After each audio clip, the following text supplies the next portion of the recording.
ഇതാണ് നമ്മുടെ കിങ്ങിണിപ്പൂച്ച. പട്ടി കടിച്ച് ഇവൻ്റെ അമ്മയും സഹോദരങ്ങളെ എല്ലാം കൊന്നു. അങ്ങനെ ഒറ്റയ്ക്കായ ഇവനെ സഹായിക്കാൻ നമ്മുടെ ഒരു പൂച്ചക്കുട്ടൻ തയ്യാറായി. അവനാണിവൻ. മണിക്കുട്ടനും ഇവനെ പോണക്ക് തന്നെ അനാഥനായനാണ്. ഒറ്റപ്പെടലിൻ്റെ വേദന അവന് നന്നായി അറിയാം. അങ്ങനെ മണിക്കുട്ടൻ കിങ്ങിണിക്കുട്ടൻ്റെ രക്ഷകർത്ത പദവി ഏറ്റെടുത്തിരിക്കുകയാണ്. അമ്മയും സഹോദരങ്ങളും ഇല്ലെന്നുള്ള ദുഃഖം അറിയിക്കാതാണ് മണിക്കുട്ടൻ കിങ്ങിണിക്കുട്ടനെ വളർത്തുന്നത്. ഇവർ രണ്ടും കൂടെയുള്ള കളിയും ചിരിയും കടിപിടിയും ഒക്കെ കാണാൻ നല്ല രസമാണ്. പറമ്പിൽ നിന്ന് കിട്ടുന്ന പുൽച്ചാടിയെയും തവളയെയും അതുപോലെ തന്നെ വീടുകളിൽ നിന്ന് കിട്ടുന്ന വേസ്റ്റും ഒക്കെ പെറുക്കി കിങ്ങിണിക്കുട്ടന് ഒരു വീതം കൊടുക്കാതെ മണിക്കുട്ടൻ തിന്നുകയില്ല. അങ്ങനെ വളരെ സ്നേഹത്തോടെ കഴിഞ്ഞു വരികയായിരുന്നു ഇവർ. അങ്ങനെ ഇരിക്കെ കുറച്ച് നാളായിട്ട് ഇവരെ രണ്ടിനെയും കാണാതായി.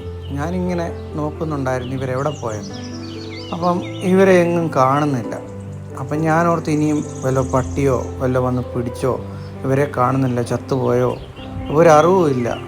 അങ്ങനെ ഇരിക്കുമ്പോൾ ഒരു ദിവസം ഞാനിങ്ങനെ നോക്കിയിരിക്കുമ്പോൾ ദാണ്ട്ര അവരുടെ പഴയ സ്പോട്ടിൽ ഇരിക്കുന്നു രണ്ടുപേരും. അങ്ങനെ വളരെ സന്തോഷത്തോടെ ഞാൻ അവരെ ഇങ്ങനെ സൂക്ഷിച്ച് നോക്കിയപ്പോഴാണ് എനിക്ക് മനസ്സിലായത് ഇത് നമ്മുടെ കിങ്ങിണിക്കുട്ടനും മണിക്കുട്ടനും അല്ലെന്ന്.